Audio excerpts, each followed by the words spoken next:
Good morning, everyone. So, in today's class, we will be discussing about the preamble. I hope you don't have any doubts regarding to the previous class which we did.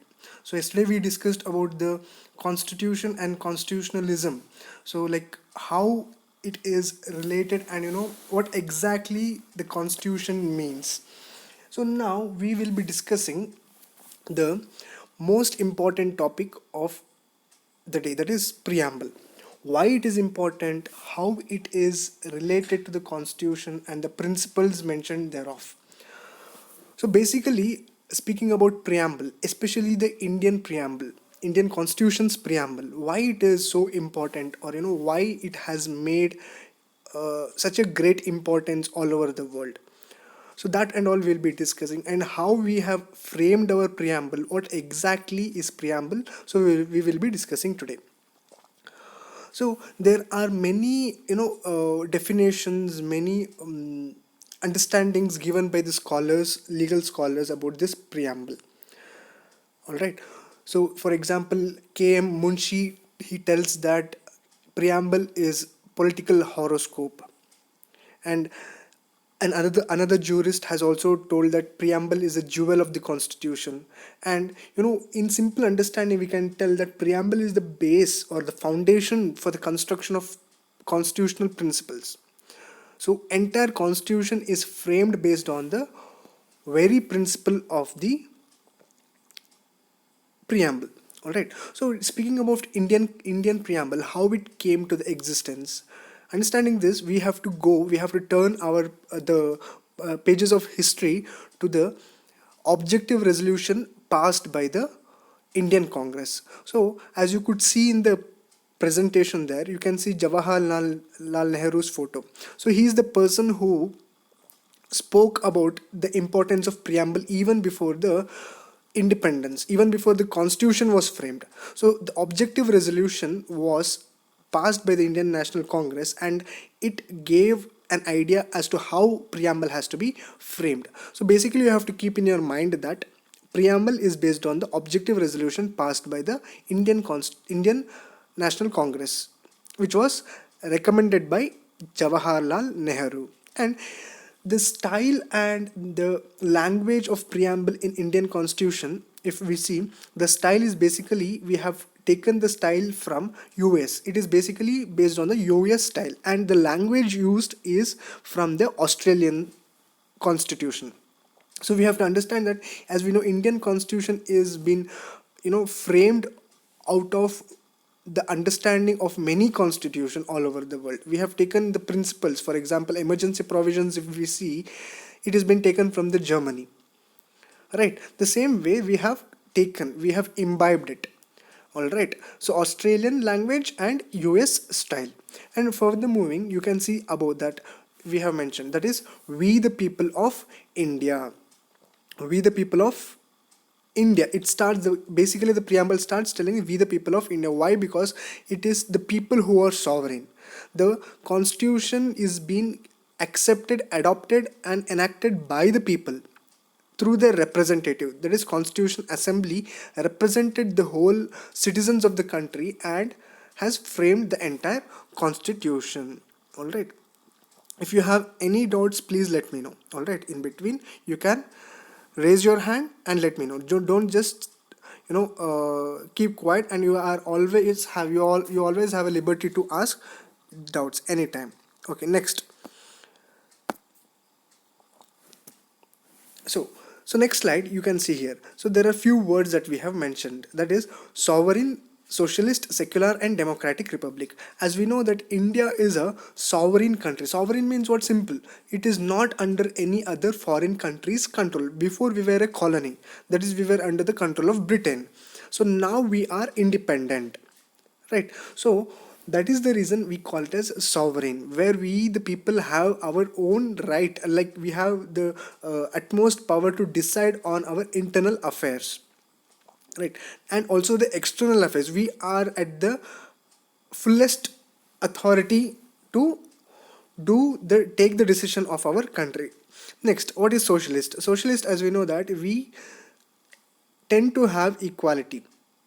See, equality doesn't really exist, but there is something called equity. In further classes we'll be understanding what is the exact difference between equality and equity. However, Indian constitution speaks about equality, right? Socialist is something where it is like just equality, where the society where people should have equal enjoyment of resources, there should be equal distribution of resources. That is socialist, where that is exactly telling that welfare concept is there. That is socialist.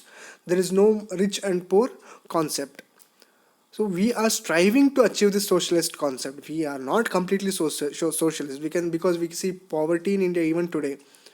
But however, the constitution has told that we have to strive to achieve this socialist concept.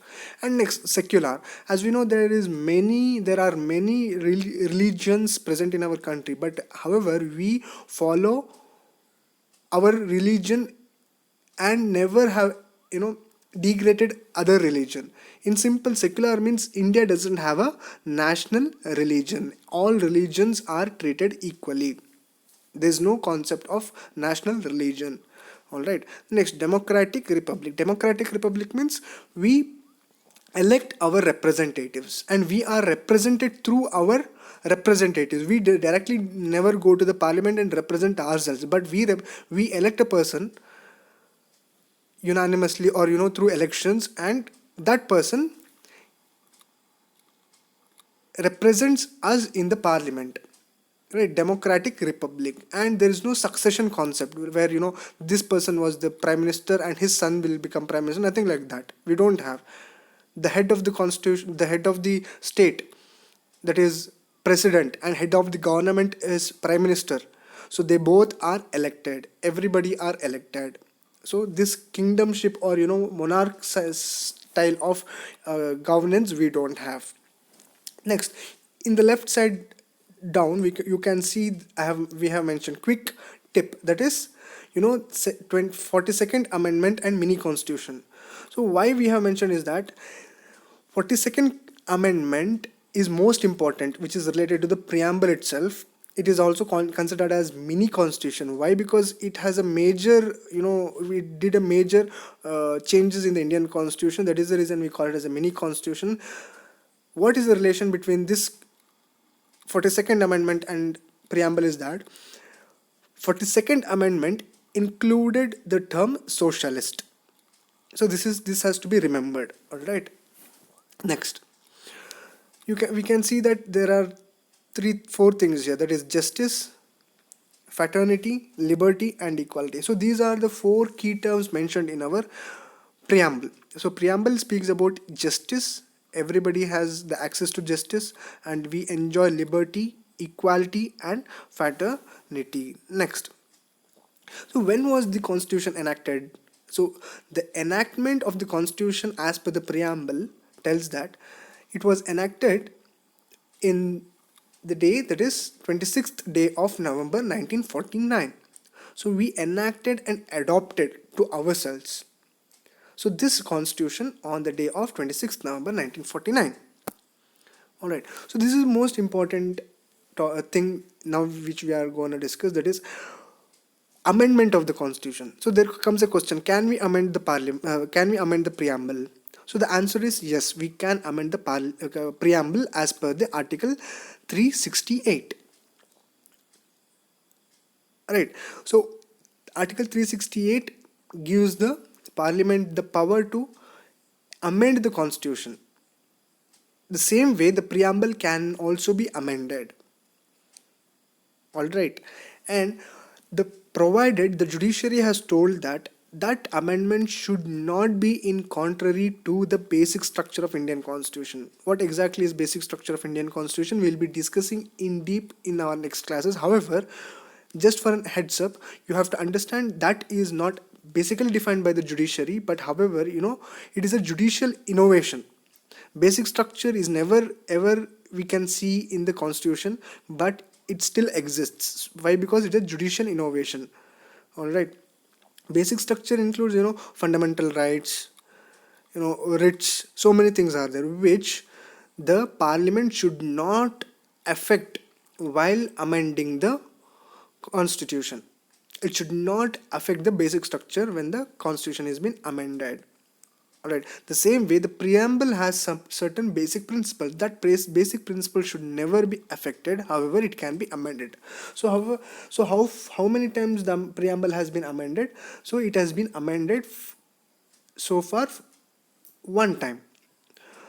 So far we have amended preamble only once.